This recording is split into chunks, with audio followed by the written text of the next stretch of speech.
Olá, eu sou a Marta Leite Castro, tenho cabelos castanhos longos, pele branca e estou aqui na minha sala de jantar e estou aqui num cantinho que gosto muito com umas flores, pronta para começar.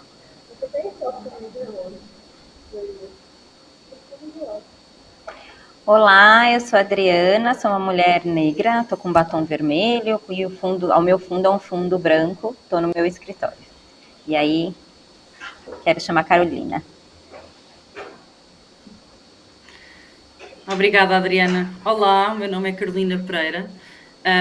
Eu sou uma mulher branca, tenho os cabelos aos caracóis e estou aqui. Tenho assim uma t-shirt ou uma camisa cor-de-rosa com um padrão e estou no meu quarto que tem assim umas plantas por trás e o quadro do Guernica como fundo e queria chamar a Mary. Olá, eu sou a Mary, sou uma mulher branca de 38 anos. Eu estou aqui no meu estúdio musical com os meus sintetizadores e baterias eletrônicas aqui atrás. E a gente vai começar esse papo super legal aqui com vocês agora.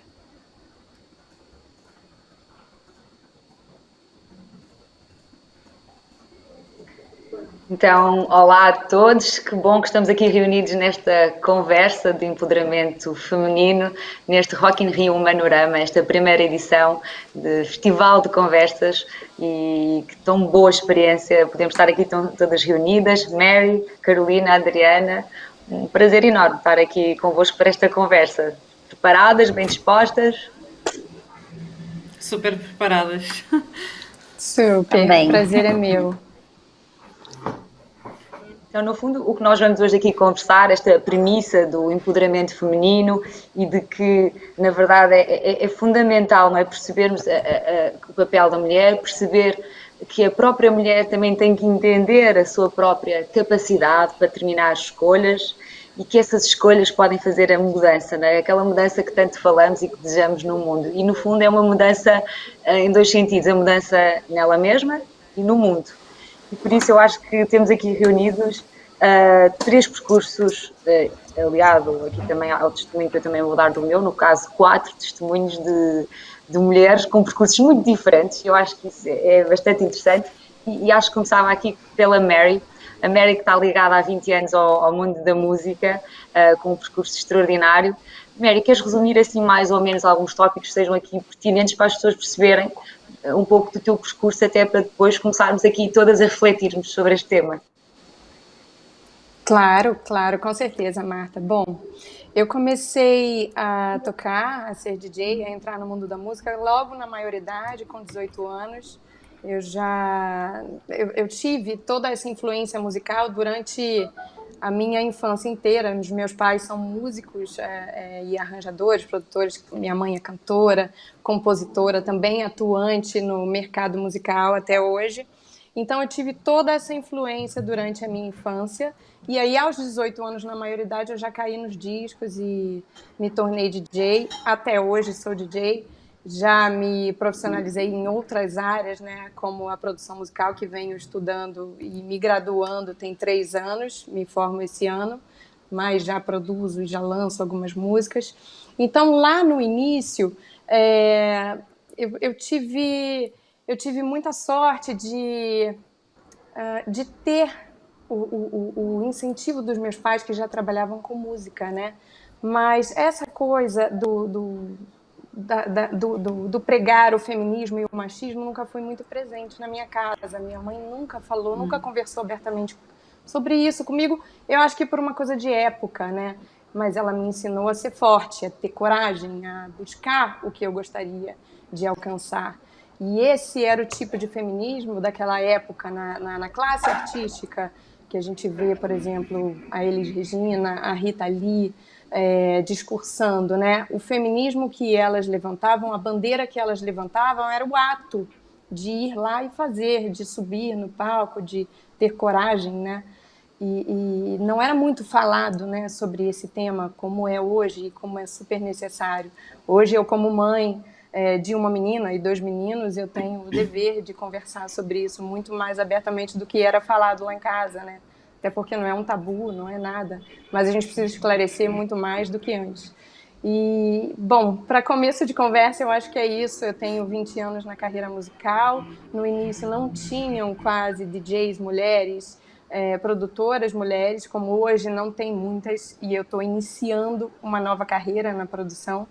E hoje já temos muitas DJs aqui com a gente, né? A gente abriu ruas, avenidas, e hoje elas passeiam livremente, e isso daqui é muito bonito de ver. Fantástico, extraordinário percurso, Mary. Agora passo para a Carolina. Carolina, contigo, no fundo, vamos da música com a Mary para ti, para o empreendedorismo social, também aqui para esta parte tão importante do ativismo, o teu trabalho nas Nações Unidas, a associação na Índia, quer dizer, é aqui uma mescla extraordinária, Carolina. É isso, eu no fundo, eu acho que quando me tento definir a mim própria e o que é que eu ando aqui a fazer, eu acho que todas essas formas, seja o ativismo, seja o empreendedorismo social, são tudo, no fundo, formas de tentar perceber como é que eu posso sempre continuar a fazer bem, ou seja, a fazer o bem, a tentar melhorar, a deixar o mundo um bocadinho melhor do que o encontrei, da melhor forma possível. E isto como é uma constante aprendizagem. É isso, eu tenho uma associação na Índia que se chama Satyam Project, em que nós trabalhamos com raparigas e mulheres das castas mais baixas, através da educação, para quebrar ciclos de pobreza nas famílias delas, ou seja, é muito acabar com a pobreza, mas através do empoderamento feminino, através das mulheres. E tenho sempre trabalhado em coletivos ativistas e feministas, e também trabalhei muito ligada à comunicação e muito dentro da ONU Mulheres durante 3, 4 anos, mais ou menos. E é isso, e vamos agora aqui aprender de certeza muito umas com as outras, e estou naquela de aprender com vocês. Sem dúvida, é extraordinário, não é? Quando na partilha saímos a aprender sempre coisas novas, é tão bom. Adriana, temos aqui a Adriana, que é a idealizadora do Festival Feira Preta, que é reconhecido como um dos maiores eventos da cultura negra da América Latina. É fantástico, Adriana. E também, quer dizer, falar-nos aqui um bocado o que foste fazendo aqui também, depois disso, da criação de alguns negócios que nasceram também a partir de algumas experiências e vivências proporcionadas pelo festival, que já tem 18 anos, não é, Adriana? Sim, o festival esse ano completa 20 anos. A gente começou como uma feira pequena na Praça Benedito Calixto em São Paulo, para, de alguma forma, dar visibilidade para as iniciativas produzidas pela população negra, tanto do ponto de vista da cultura quanto do empreendedorismo. E com o tempo a gente foi se transformando até a feira, né, virar o festival e hoje ser uma plataforma que tem apoiado os processos da criação, produção, distribuição e consumo, desde apoiar o empreendedor artista a criar, a produzir, né, olhar para os aspectos da produção e a escoar essa produção no mercado, né, efetivamente colocar para comercialização ou para apresentação. Então, é uma jornada de 2 décadas e que boa parte desse público que a gente vem atendendo são mulheres negras. Muito bem, Adriana. E assim estão estes 3 percursos. Eu vou dar também aqui uma pequena nota, porque na verdade eu estou aqui a fazer um papel extra de moderadora, mas a ideia é que fosse uma conversa entre nós as 4, mas obviamente que estamos todas livres de moderar o que quisermos e façam também as perguntas que entenderem. Então eu vou dar o meu contexto. Basicamente, acho que estamos aqui todas muito combinadas, tirando a Carolina, que acredito que seja um pouco mais nova, mas todas temos aqui 20 anos de carreira nas nossas áreas. É interessante porque não deixa de ser um circuito, não é? Eu acho que 20 anos é uma solidez interessante para se chegar a algumas conclusões, e também o interessante disto é que somos de áreas diferentes, não é? Apesar de estarmos a falar aqui do mesmo propósito.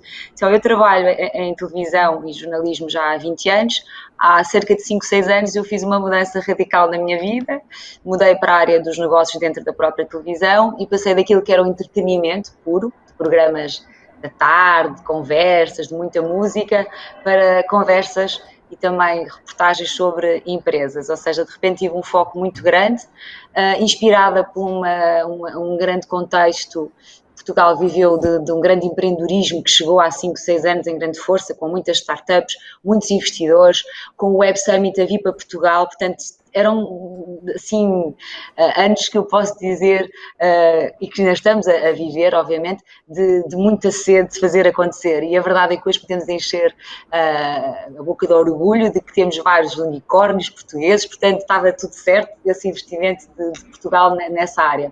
Um pouco apaixonada por essa área do empreendedorismo, eu consegui transpor essa minha paixão para várias áreas do mundo corporate, mas havia sempre alguma coisa dentro de mim que me fazia puxar por este mundo das mulheres. Eu queria dar voz àquelas mulheres que eu sentia que me inspiravam e que eu sentia que elas mereciam ser mostradas, não é? Porque não contar as histórias dessas mulheres?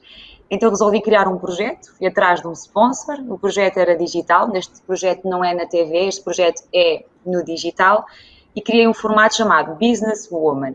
Teve uma primeira temporada onde eu mostro estas mulheres de negócios em Portugal, e foi também o próprio projeto em si ser montado foi uma aventura, uma mulher que quer falar de outras mulheres de negócios num mundo em que há tantos obstáculos para que as mulheres cresçam no mundo dos negócios. Mas achei que era uma forma de prestar a minha homenagem àquilo que eu acredito que é a mulher, o que a mulher representa, não é? A coragem que ouvimos há pouco falar da Mari, aquela coisa de ser mãe, ou a possibilidade de sermos mães, somos também tias muitas vezes, quer dizer, a mulher ocupa um lugar tão vasto, tão grande, que eu achei que era merecedor. E por tal, este será o meu contributo aqui da minha visão, daquilo que são estas protagonistas portuguesas, para até termos essa perspectiva de mostrar como é que é em Portugal e também como é que é no Brasil. Por isso, deixo-vos à vontade, se alguém quiser colocar aqui alguma questão que faça sentido, por exemplo, façam-no. Alguém quer? Carolina, alguma questão que queiras colocar entre nós? Queres colocar aqui alguma questão entre nós para... Não, eu acho que há bocado estávamos a ter uma conversa interessante que era... Aqui ainda não estava a gravar, mas no fundo estávamos a falar sobre quais é que são os obstáculos para uma mulher empoderada, não é? E estávamos aqui já a entrar, eu acho que isso é quase tema que tem horas de conversa, mas nós já estávamos aqui a entrar em algumas das áreas e tínhamos falado que existem vários obstáculos que são sistémicos e que têm de ser resolvidos, como a diferença salarial, etc., não é? Que não permite que duas pessoas estejam a trabalhar e que estejam a tentar progredir na sua vida com uma igual oportunidade. Ainda não tínhamos falado aqui, mas eu acho que a Adriana também consegue acrescentar imenso aqui, mas também temos de nos lembrar que os obstáculos são diferentes para uma mulher negra, ou para uma mulher da comunidade LGBT, ou para uma mulher com deficiência, por exemplo. E temos de tentar compreender como é que nós conseguimos criar estas oportunidades iguais para todas essas mulheres que, por si só, têm diferentes necessidades, no fundo. E depois tínhamos falado um bocadinho, e para passar também já a palavra, mas nós tínhamos falado também um bocadinho de... Existem mulheres que não vão atrás, não é? Existem mulheres que elas próprias também não saem da sua zona de conforto, mesmo que essa zona de conforto seja desconfortável, para ir atrás de uma coisa melhor. E estávamos aqui a tentar um bocadinho compreender o porquê que isso acontece. E eu tinha comentado há bocado que eu acredito que isso também acontece e que isso mesmo é uma consequência dessa estrutura patriarcal e desse sistema, ou seja, desde pequeninas, seja pela família, seja pelo grupo de amigos, seja pela televisão e pela representatividade, seja por aquilo que lemos muitas vezes, seja pela opinião pública, as mulheres não são incentivadas tanto como, por exemplo, são os rapazes. e que também não podemos ignorar o efeito que isso depois tem em termos de a confiança que as mulheres têm para poderem, por exemplo, candidatarem-se a determinados cargos ou para acreditarem que são capazes de conseguir quebrar um certo ciclo da sua família e portanto é isso, acho que só isto que nós estávamos a ter, esta conversa que estávamos a ter ainda off-record, já estava com imenso conteúdo. Achei importante, exato, misturar e trazer-vos aqui um bocado à conversa e queria aqui assinalar assim 2 pontos antes de passar a palavra à Mary e à Adriana. Eu acho que disseste uma coisa que eu acho muito interessante, que tem a ver com a mudança, não sei se entre nós todas passámos por uma mudança que tivéssemos estipulado nas nossas vidas. Eu passei e ela foi mesmo muito forte. E é engraçado, nós só mudamos, eu li esta frase e isso marcou-me para sempre, ao conforto de estarmos desconfortáveis no nosso canto e não mudamos. E dizem que nós só mudamos quando a dor de estarmos naquele lugar for menor do que a dor de mudar. Ou seja, as pessoas têm sempre esta balança dentro delas, isto o ser humano em geral, seja homem, seja mulher, mas de facto é engraçado, curioso pensarmos nisso, parece que muitas vezes é preciso atingir aquela barreira para se conseguir, mas há outros casos, e queremos acreditar que eles sejam cada vez mais, porque estamos a falar de questões interiores, isto tem tudo a ver com a questão interior, eu quero, eu desejo, eu quero que aconteça, porque nós temos que querer muito, eu acredito que isso é um mote principal para que as mulheres consigam alcançar em todas as áreas, em toda a própria diversidade que falaste há pouco e muito bem, e que eu acho que a Adriana vai poder aqui relatar mais detalhes, mas eu acho que acima de tudo é uma questão de força, de desejo de querermos. Por isso, agora lanço aqui a palavra à Adriana e à Mary para falar. Não sei se quer começar a Adriana até para fazer aqui a ponte com esta parte da diversidade, para entendermos então que desafios acrescidos é que podem existir. Se estivermos a falar, não é, noutros quadros ou noutros parâmetros, Adriana. Não, foi como a Carolina trouxe, né? Quando a gente olha dos processos de empoderamento, né, das mulheres, precisa fazer o recorte, né? A gente fala de intersecção de raça e gênero. Pelo menos no Brasil, o contexto para a mulher negra tem muitas camadas, né? E a gente precisa olhar também todo o processo histórico de onde foi construída essa desigualdade no Brasil. E essa desigualdade, ela se reflete em diversos setores, né? Mercado de trabalho, acesso à renda. Por exemplo, as mulheres negras, elas normalmente têm maior grau de escolaridade. Elas estão mais qualificadas para o mercado de trabalho, mas elas são menos inseridas no mercado de trabalho formal e elas recebem menos que os homens. Então, não importa a qualificação que elas tenham, ainda assim, por uma questão de discriminação, elas não são absorvidas, né? Elas não conseguem, né? E quando a gente olha a base da pirâmide, as mulheres negras é a maioria, quando a gente fala dos processos de desigualdade. E aí entra não só a perspectiva racial, mas a perspectiva também da questão de gênero, né? Os processos do não entendimento que há essa intersecção de raça e gênero para as mulheres negras. Tem a questão do patriarcado, tem a questão da discriminação racial, tem várias questões envolvidas. E quando a gente pensa em políticas de ações afirmativas ou políticas para reduzir a desigualdade, a gente pensa em ações desiguais, não necessariamente em ações que serão iguais a todas, porque não vai caber. Uma ação, ela não vai ser... Uma ação que foi feita para mulheres, precisa se olhar o ponto de partida das mulheres negras. Não necessariamente aquela ação vai servir para uma mulher negra. Qual é o entendimento em relação à condição de uma mulher negra e ofertar uma solução que seja mais adequada à situação dessa mulher. Então, a gente fala muito em processos de equidade, mais de equidade do que de igualdade, porque pelo ponto de partida, a forma como foi construído o processo de desigualdade no Brasil, a gente não consegue fazer processos que são iguais, entendeu? Processos igualitários.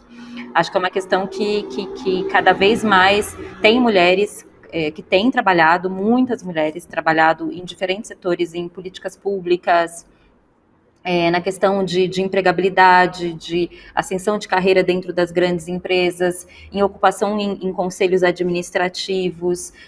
Tem muitos processos sistêmicos e emancipatórios que vêm ocorrendo no Brasil. O Brasil hoje é uma referência para os países latinos, América Latina, quando fala de ações afirmativas de reparação de direitos civis, mas ainda há um longo caminho para ser feito, né?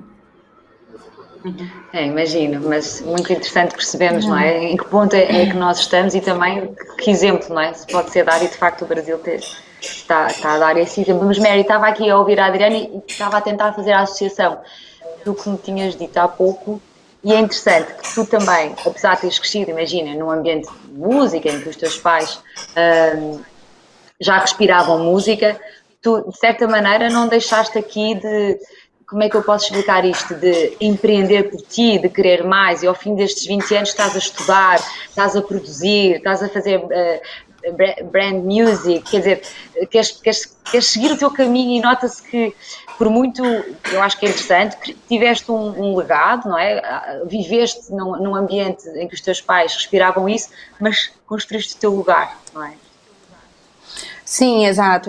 E eu estava pensando também, ouvindo vocês, e fazendo aqui um paralelo do ambiente corporativo, né, para o ambiente artístico. É totalmente diferente para mim e reflete de duas maneiras, porque no ambiente corporativo, por exemplo, eu cheguei a diretora da empresa onde eu trabalho, e eu senti que, como diretora de empresa, como executiva, mulher executiva, eu sofria um pouco mais de discriminação até dos meus subordinados homens do que na área artística, que eu era muito melhor recebida e muito melhor aceitada, né?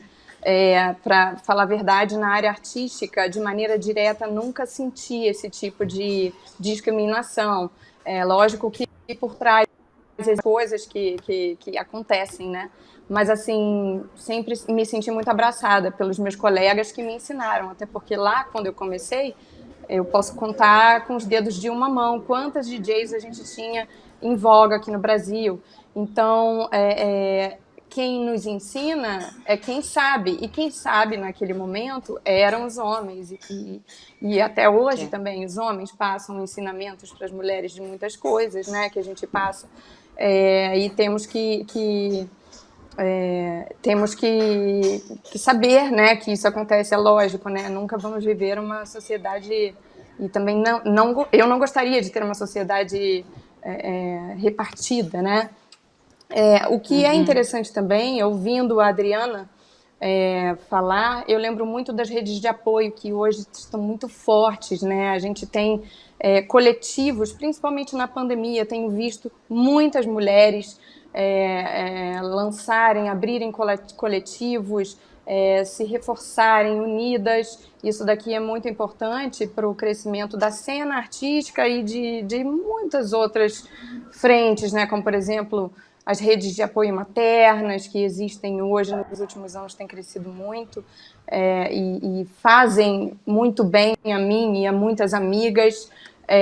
E essas redes de apoio, esses coletivos feministas, femininos que existem hoje no lado artístico, eles têm sido muito bem recebidos pelo mercado fonográfico, pelo mercado musical, onde, por exemplo, a gente tem hoje alguns line-ups de eventos, né? Você pega de 10 anos para cá, em todo o evento tem 20 a 30 atrações que são femininas, e isso daqui é muito pouco, mas há 20 anos, às vezes, a gente não tinha nenhuma. Então, a gente está falando aqui de gerações, né?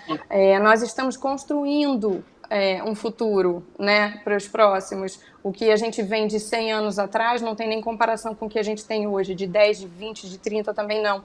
Então, de geração para geração, a gente vai criando um legado, a gente vai acostumando a sociedade de que as mulheres, elas são tão preparadas, tão inteligentes quanto os homens, né? Então, a gente vai fazendo com que as crianças aprendam a ser líderes, as meninas pequenas saibam que elas vão poder ser líderes no futuro, que elas podem ter voz ativa, que elas podem sair para trabalhar que elas podem ser mães de 3, 4 filhos, que elas podem também não ser mães se não quiserem e podem sair para trabalhar, sabe? Porque mães felizes, filhos felizes, entende?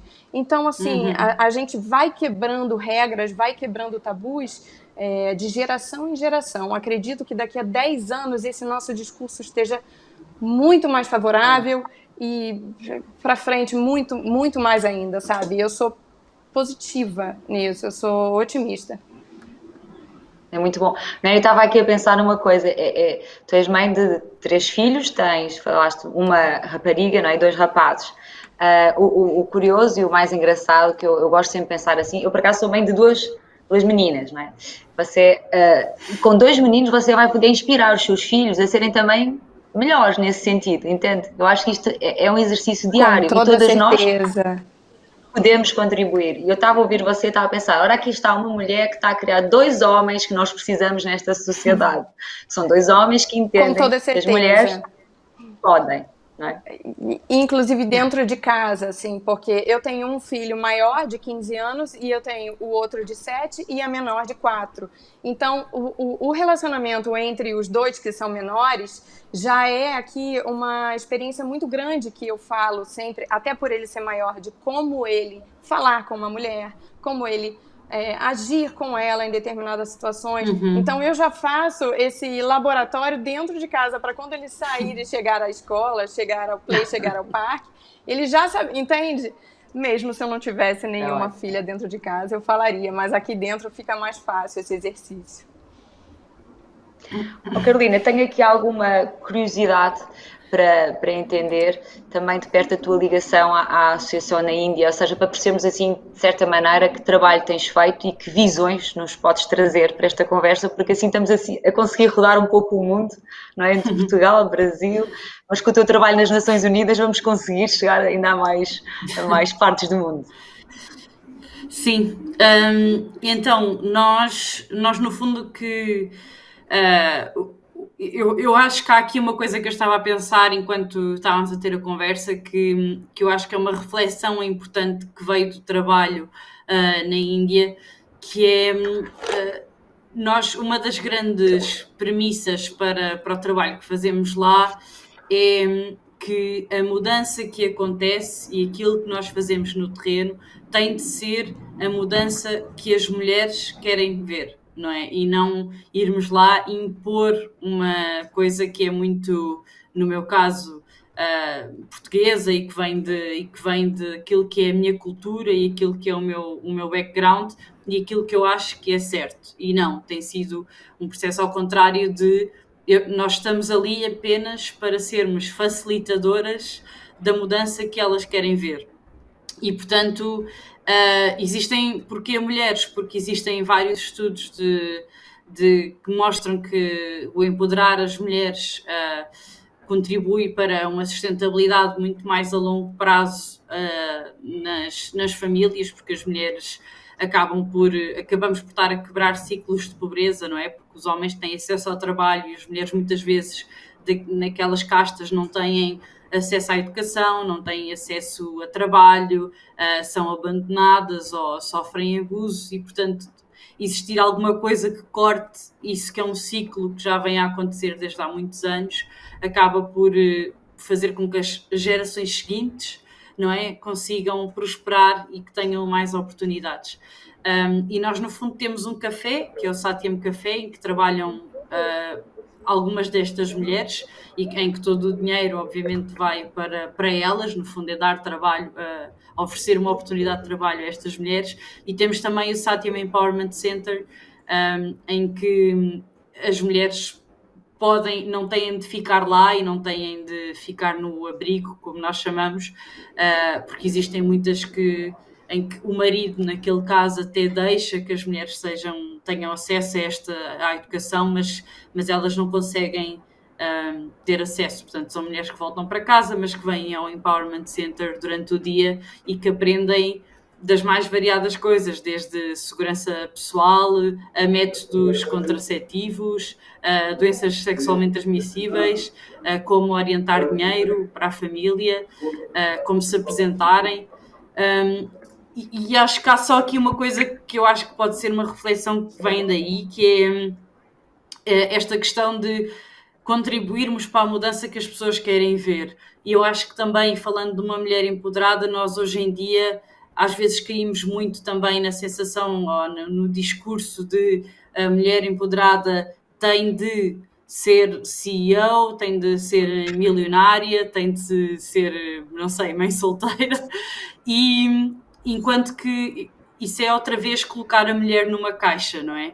Isso é outra vez estarmos a dizer à mulher o que é que ela tem de ser. E pronto, eu acho que a mulher empoderada é aquilo que a mulher quiser. E nós que temos de Feliz, caminhar não para é, construir. Carolina? Exato, nós temos Tem de ser caminhar feliz. para construir um caminho em que a mulher possa ser aquilo que quiser, que é no fundo aquilo que não tem conseguido até agora. Entretanto, Adriana, estava aqui a pensar nas coisas que falaste há pouco. Que caminhos é que podiam agora ser feitos, ser trilhados? Eu sei que é uma pergunta assim ingrata, mas eu acho que tem que haver, não é? Tem que haver pistas para alguns caminhos que possamos conseguir pôr em marcha, não é? Que caminhos poderiam ser Sim, esses, eu Adriana? acho tem muitos caminhos que eu acho que já estão sendo trilhados, que já estão sendo construídos, né? Mesmo a gente aqui é um caminho trilhado, né? Nós quatro estarmos aqui é um caminho que já vem sendo construído. No mais, eu acho que precisa ter talvez uma visão estratégica e sistêmica do processo de emancipação e empoderamento das mulheres, né? E aí, como pensar em ocupação de mulheres em cargos de poder, né, e de liderança na esfera pública, porque elas podem influenciar em políticas públicas, em relação às empresas, como ter mulheres em cargos de liderança, né, também em grandes empresas, e mulheres com a consciência, né, dessa questão da luta dos direitos civis das mulheres e à medida que elas ocupam esses cargos de poder e têm essa consciência, elas conseguem trazer mais mulheres para dentro do processo. Organizações, investimento em organizações sociais lideradas por mulheres, né, em diferentes setores, mulheres que atuam na educação, que atuam no acesso à moradia, que atuam no acesso à renda. Então, as empresas que fazem o seu investimento, investimento social privado, que elas possam fazer em lideranças femininas, né, em organizações lideradas por mulheres.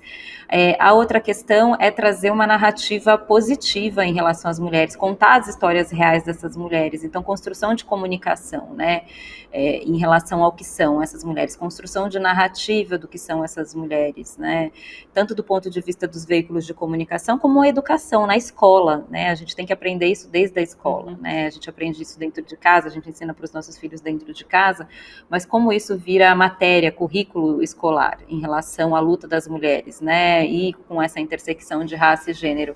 Acho que passa por esses lugares, sabe, de estratégia e pensamento sistêmico, de ocupação das mulheres em diferentes setores.